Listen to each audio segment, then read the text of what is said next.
tu ne marches pas selon la loi de Dieu, selon ses ordonnances, selon ses commandements, les jours où tu tomberas dans ces pièges que l'ennemi t'a tendu, tu verras comment Dieu va se fâcher. Ton partage, ce sera la malédiction. C'est ça ce qui dit la Bible. Il faut marcher dans le bon chemin. Vivez les lois et les ordonnances de Dieu. Dieu ne veut pas ça. Dieu ne veut pas ça. Vivez ce que Dieu fait. Les lois de Dieu, aimons-nous les uns les autres. Mais toi, tu n'aimes pas celui qui est à côté de toi. Tu aimes ce n'est que les voisins. Tu abandonnes même tes frères en Christ. Mais tu donnes même le travail à d'autres personnes. Tu seras jugé. Tu seras sanctionné. Vivez selon la loi. Selon les ordonnances de Dieu. La Bible dit, Galates chapitre 6 verset 6 jusqu'à 10, pratiquons le bien envers tout le monde, mais plus surtout ceux qui partagent avec toi la même joie, qui s'appelle la parole de Dieu. Acclamez pour Jésus-Christ. Qui avait fait du bien ce matin avec son frère ou sa soeur? Soulevez ta main. Que le Seigneur vous bénisse. Que Dieu vous bénisse. Que Dieu vous bénisse. Soyez bénis de cette manière que la bénédiction de Dieu va se répandre même dans l'église. Quand tu fais le bien, quand tu marches selon les lois, selon les ordonnances de Dieu, Dieu marchera devant toi avec bénédiction. Et si tu obéis, c'est que Dieu te recommande. La bénédiction de Dieu sera ton partage. Mais si tu ne fais pas ce que Dieu veut, la malédiction qui sera ton partage. Alléluia. Amen. Toi tu critiques que les gens. Tu critiques les gens. Tu médites les gens. Tu fais n'importe quoi.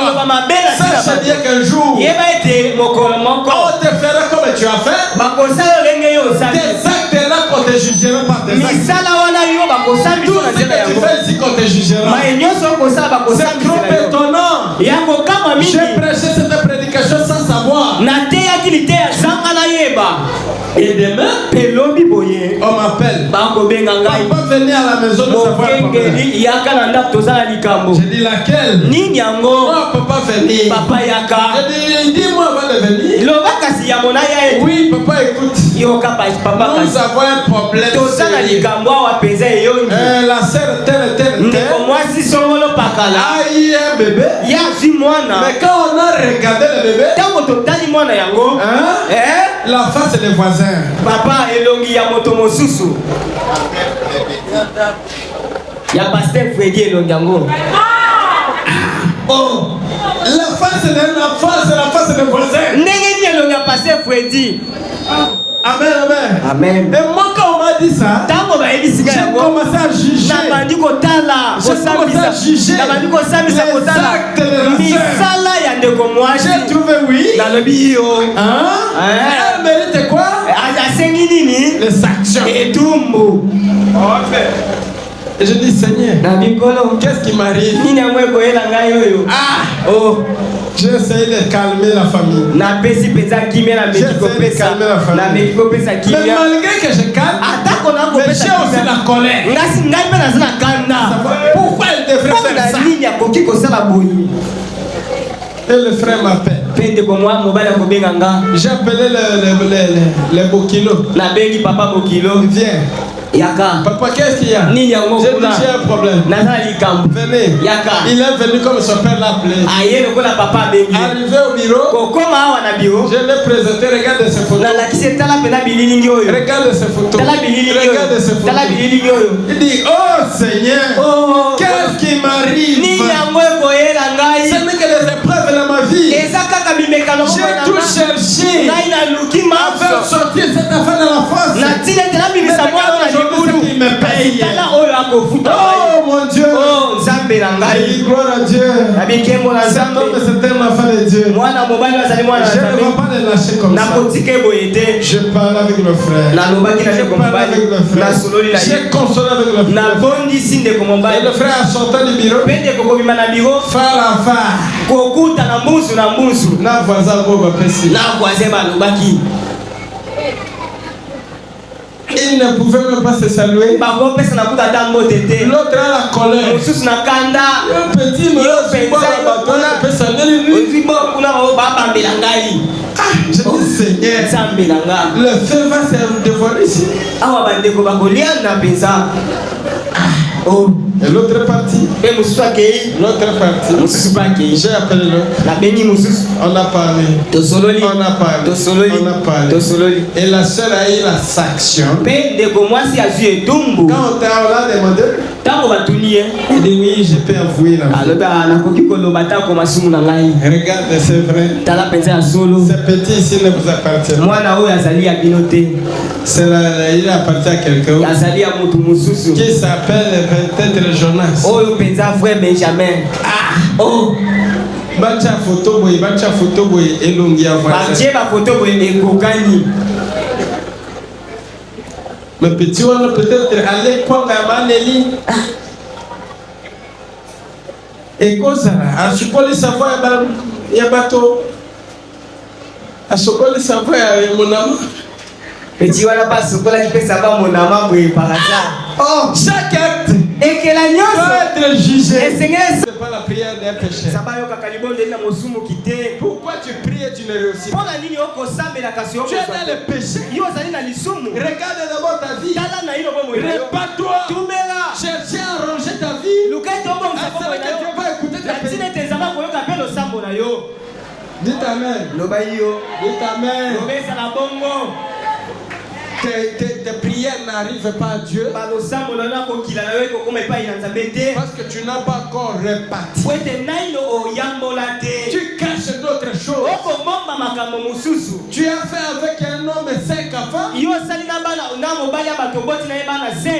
mais 4 qui viennent dehors. 4 voisins. Mususu wana na mawa. Moko natala kikaka boye lokola pesa na mbongo nde na hotelier moko. Même Mususu wana ozokota il y a une côté. Il y a yote oh ya yote. Il faut avoir aussi un temps que tu veux chamailler avec ton frère ta femme là. Et ça paye lukata moko esengelo sona na mwasi na yo. Tu vas la découvrir de ce qui va te dire. Okoyeba penza o ya bomba kawana. Il va te parler de ce qui va te dire. Pe ya moyo ko uta na motema na ye. Ba zeme ngoyo est-ce que ça ya yo? Ba zeme oyo kansaka ya yo.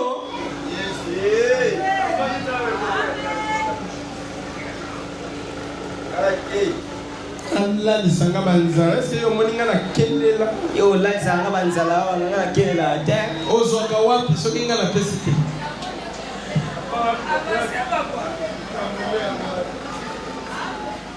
c'est qu'il y a quelque chose qui ne va pas et ça loko moko eko simba te chacun et que la doit juger et c'est que les hommes sama cela doit avoir aussi mais c'est que les pesa ma etumbu est-ce qu'il y a des enfants de Dieu qui veulent ça la bana na Zambia yawa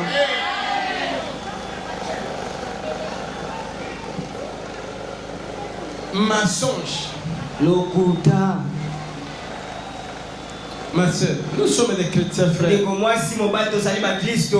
si ta femme, tu vois qu'il est léon. Dis la vérité. Même s'il veut te tuer, mais si elle est ta femme, elle ne te fera rien. Elle va te pardonner tout. Mais toi tu es qu'un menteur. À chaque fois tu mens. Pourquoi tu es déconsidéré? Et le jour on te trouvera franglas. Et il va appliquer Exode chapitre 22 verset 2.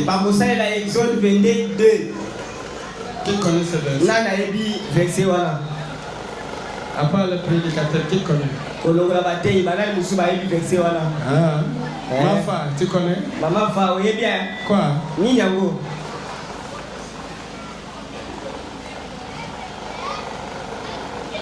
Soy bakani mo yibi basa na yini.